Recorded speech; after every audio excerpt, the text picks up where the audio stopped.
Hey, what's up everyone? I'm working on a 2007 Mercedes-Benz Ml350 and I gotta replace the hub bearings right here. Okay, so in order to remove this whole steering knuckle right here, you gotta loosen up the upper control arm ball joint.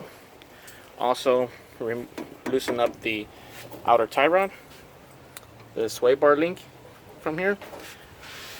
And this is the part that's interesting, and not in a good way. So you see that nut right there for the lower ball joint?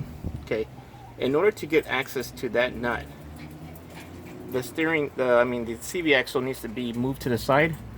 The bolt here for the strut needs to be removed.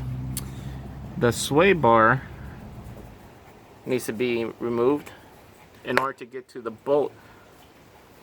Try to get you a better view. In order to get to the bolt right here, so that we can lower the lower control arm and bring it down.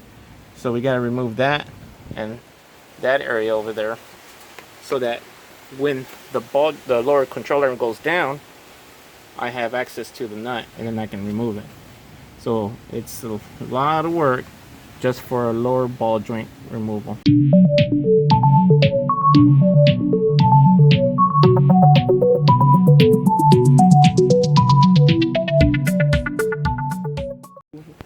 This bracket so that we can lower the sway bar down.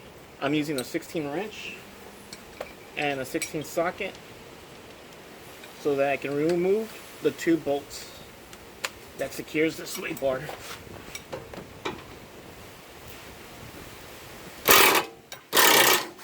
Actually, that nut is part of the bracket, so no need for the wrench.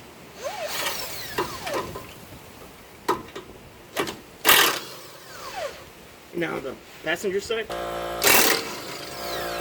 Alright, so this should come off with no problem.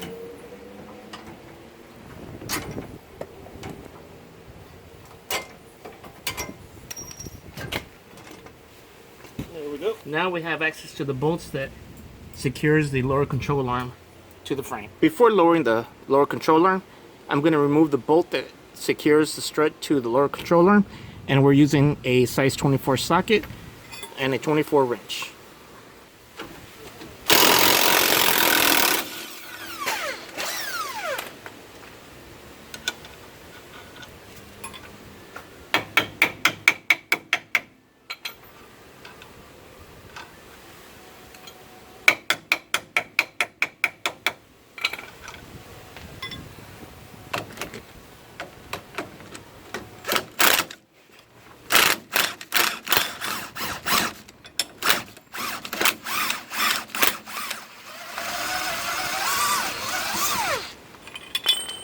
I'm going to use an air hammer to hit the middle of the CV axle so I can break it loose off the knuckle. But if you don't have an air hammer, use the nut and then just tap on it with the hammer until it breaks loose.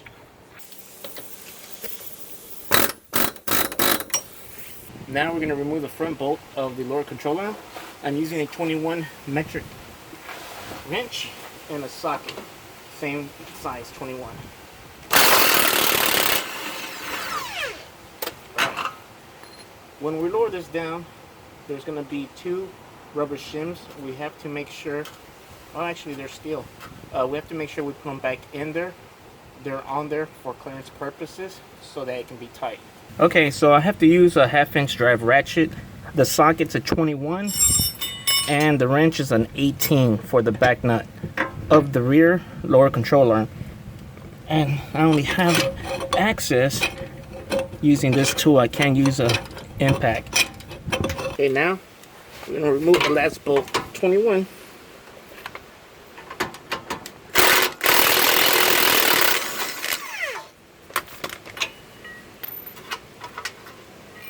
Okay, so now let's lower the lower control arm from the back area and see if we can get access to that nut for the lower ball joint. Okay. So be aware of these shims. Make sure they go back in the right location as they were originally. So my shim was over here on this side. Not too sure if it's like that with all the other Mercedes, but make sure this goes back in. Okay, now let's remove the CV axle. Okay, now we have access to the nut. So it has a Torx bit that we have to install on the shaft part of the ball joint in order to break loose the nut. This size of nut is a 24 metric. Using a T45, using the wrench and the Torx bit socket was a little too difficult, so I'm going to use the 24 socket and the impact, and I see if I can get lucky and remove it.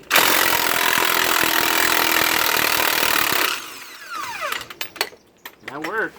Okay, so I'm going to have to hit it in this area right here with a hefty hammer, but I don't want to damage the thread because the ball joint's good. So I'm going to use that nut to protect that shaft of threads off the ball joint. I think it's loose.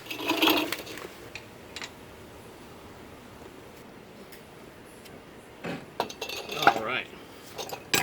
And there we go. So, in order to break loose the ball joint from the lower control arm, you have to remove the sway bar, the actual lower control arm from the back or closer to the engine area down, in order to lower the lower control arm to get access to the stud right here of the ball joint. So if you have any questions, please write them down below in the comments and I'll get to them as soon as possible. Also like my channel and also subscribe. I appreciate it. Thanks, and I hope this video was helpful for y'all.